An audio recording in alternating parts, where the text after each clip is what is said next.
Isaías era um homem muito progressista, eleito prefeito de Missão Velha. Ele teve logo em mente fazer a eletrificação da zona urbana do município. Então, se dirigiu ao agente da RVC em Missão Velha de então e solicitou a liberação de uns trilhos para fazer o posteamento na cidade, fazer a eletrificação, no que foi peremptoriamente negado, dizendo o agente da estação de que ele deveria se dirigir à direção em Fortaleza. E ele saiu, depois voltou e disse: olha, o prefeito daqui sou eu e eu vou mandar tirar os trilhos. E mandou tirar os trilhos e fez o posteamento e, consequentemente, nós tivemos a primeira iluminação pública de Missão Velha. Efetivamente, no ano de 1927. Olha, Isaías Arruda era chefe de cangaço, tinha 2 irmãos. Tinha Antônio Arruda, que eu não conhecia, fui conhecer depois. Mas tinha 2 irmãos, Júnior e Lino. E 2 irmãs, Macedônia e Josefina. Eu conheci ele em Aurora, mas quando eu fui para Missão Velha, ele já estava morando em Missão Velha. O cangaceiro ficava, saqueava. Eles iam em Gazeira, saqueavam tudo que era dos paulinos, inimigos. No outro dia você comprava um caque, qualquer roupa mais barata que Missão Velha, por 1/3 do preço. E os capangues do Lampião que o senhor viu, como foi a história lá, dos que derrubaram as estradas lá? Isso foi em Aurora, quando o Lampião andava querendo tacar o governo, eu morava em Aurora. Eu andei no acordão pelo o bando deles, era o pessoal que vinha de Isaías Arruda para pegar Lampião. Aí inventaram de fazer uma feijoada por Lampião, para pegar ele numa feijoada. Mas na ocasião da feijoada, fizeram foi tocar fogo numa manga que tinha, de Isaías Arruda. Aí quando o Lampião viu que estava cercado, aí fugiu pelo sangrador. Aí foram embora. Aí foi para casa do irmão dele, ele mandou, na frente mandou o irmão dele, dizia a ele que o comandante da tropa tinha um fazendeiro que era irmão do comandante da tropa. Aí ele mandou um recado lá para ele, dizendo que ia acabar com tudo que ele tinha. Aí o irmão mandou um bilhete, um vaqueiro, um bilhete do irmão dele, que fosse toda a pressa, lá na fazenda que o Lampião tinha mandado dizer que ia acabar com toda a família. Aí ele dirigiu para lá, o irmão dele já estava na estrada: meu irmão, vem assim embora, o homem já passou aqui, já fez o destroço, olha o que ele fez. Acabou com tudo que eu tinha aqui, matou o bicho, quebrou o barracão de farinha, rapadura, me deixou na miséria. Ao preparar a comida, foi preparado o veneno, só que em torno, talvez os senhores conheçam, Otávio Aires, não sei se ouviram falar. E ele disse que ele era um dos chevetes do grupo dos jagunços de Isaías. E disse que em torno da manga do gado onde os cangaceiros estavam, postaram-se esses elementos civis armados para a hora em que o fogo fosse ateado, eles atirariam também. Os cangaceiros, já previsto, teriam comido veneno, quer dizer, ia ser uma limpeza. Viu? Bom, o que aconteceu? Sim, posso fazer um adendozinho. O trem que foi citado, que veio, ao que me consta, trouxe soldados e o trem veio fechado para que ninguém pudesse falar que, olha, nós vamos indo atacar Lampião. Entendeu? Os soldados lá, como é que eu diria, enclausurados ali dentro. O que acontece? Esses soldados também estavam em torno ali da manga, quer dizer, um cerco perfeito. Vai lá os cangaceiros comerem. Não sentiram o gosto da comida, notaram uma diferença e Mariano dizia para Dadá, quando o pessoal reclamou da comida, eu, Mariano, né, mandei parar imediatamente com o almoço. Lampião chegou e mandou que esse pessoal comesse carvão, de que o carvão é indicado. Bom, esse pessoal acabou, os cangaceiros acabaram fugindo. Vamos narrar aqui de forma muito objetiva como se deu o assassinato do coronel, do célebre coronel Isaías Arruda, em 4 de agosto de 1928, na estação do trem em Aurora, que foi a resultante de um conflito, de uma rixa entre Isaías Arruda e os irmãos Paulinos de Aurora. O assassinato do coronel Isaías ocorreu no chamado Trem da Feira, que naquela época, vindo de Fortaleza, chegava em Aurora por volta das 3 horas da tarde. E os irmãos Paulinos se encontravam entrincheirados por entre os feirantes, aqueles que esperavam o trem na chamada Pedra da Estação, e no momento que esse trem chegou à plataforma, os 2 irmãos, Francisco e João Paulino, invadiram sorrateiramente o 2º vagão da chamada classe A do trem e surpreendeu Isaías Arruda, que vinha com o primo, e lá desferiu cerca de 6 balaços no Isaías, que estava armado, mas não houve tempo de fazer nenhuma reação.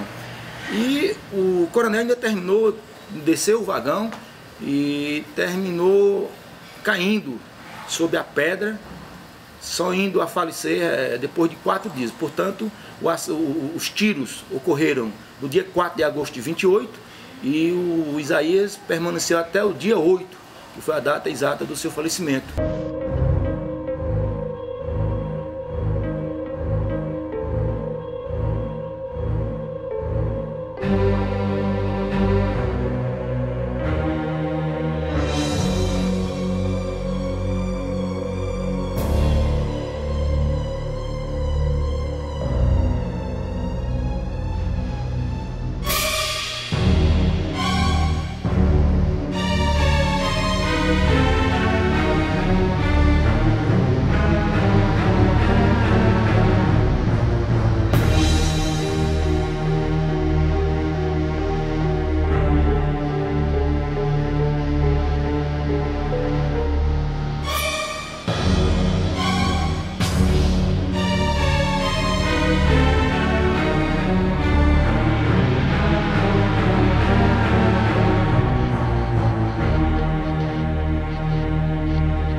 Vamos entrar aqui nesse bunker, né, que mais parece um bunker da Alemanha nazista, onde Lampião deve ter entrado muitas vezes aqui com seus cangaceiros para se reunir com o grande coronel Isaías Arruda.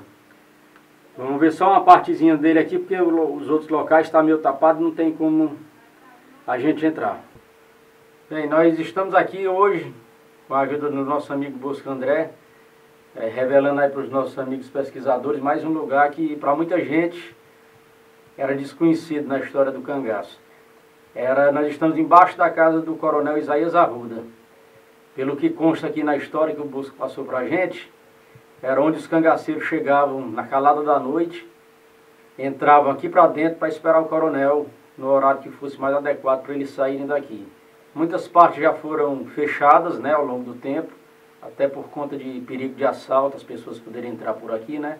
Até ironia falar de assalto na casa do ex-coronel Isaías Arruda, né? Mas aqui dentro é muito quente, é úmido, a pessoa pode até chegar a passar mal, mas para os cangaceiros isso era fichinha, como se diz, né?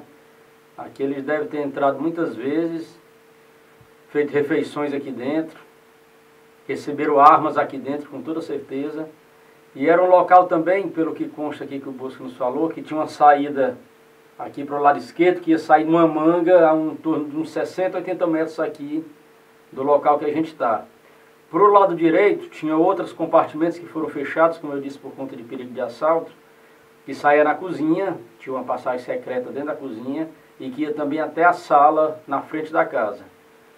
Então, para muita gente que não conhece, realmente esse é um lugar que, como o nosso amigo Alcino costuma dizer, a história do cangaço é uma história praticamente sem fim, porque a gente sempre descobre coisas novas.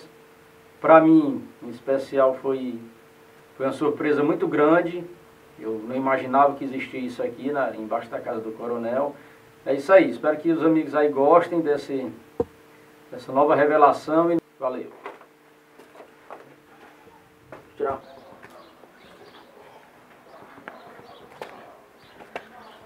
Bom, essa é a saída do esconderijo de Lampião e que com certeza outros capangas, outros jagunços aí do Grande Coronel Isaías Arruda deve ter entrado aqui dentro. E aqui dentro dessa casa muitas tramóias, muitos crimes devem ter sido organizados. Valeu.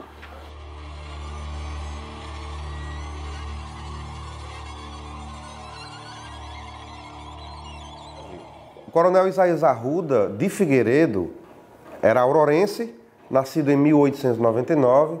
Todos os demais coronéis do Cariri foram coronéis porque herdaram a patente pelo sangue azul herdado do coronel propriamente dito, pela pujança econômica também herdada dos seus patriarcas, mas o coronel Isaías Arruda foi diferente, ele foi um coronel sem patente. Ele quis ser coronel, e assim o foi, mesmo que de forma ilícita. E foi um coronel atípico porque se autoconclamou coronel. No seu período de atuação, muito curto, assim como sua vida, também curta e muito tumultuada, ele protagonizou cenas muito importantes do ponto de vista histórico, como o incêndio da ponte do Rio Salgado, como a deposição do coronel Sr. Dantas em Missão Velha, como a tentativa de envenenamento a Lampião e vários outros fatos. Na verdade, o coronel Isaías Arruda começou sua vida como marchante, vivendo na cidade de Cedro, ainda muito jovem. E de lá, alguns conflitos aconteceram com a polícia, o que fez com que ele migrasse para sua terra natal, Aurora, e depois de alguns outros desentendimentos com o destacamento policial, por exemplo, ele migra para Missão Velha, onde, a partir do contato com o desembargador Moreira da Rocha, então presidente do Estado, ainda na inauguração da estação ferroviária, em 1925, ele, entre aspas, sai do anonimato e participa do episódio de deposição do coronel Manuel Dantas de Araújo e passa depois, isso já em novembro de 1926, a ser o prefeito constitucional eleito de Missão Velha. E como prefeito, foi desenvolvimentista, fez diversas obras. Nesse período curto de atuação, pode-se dizer que foi um bom administrador.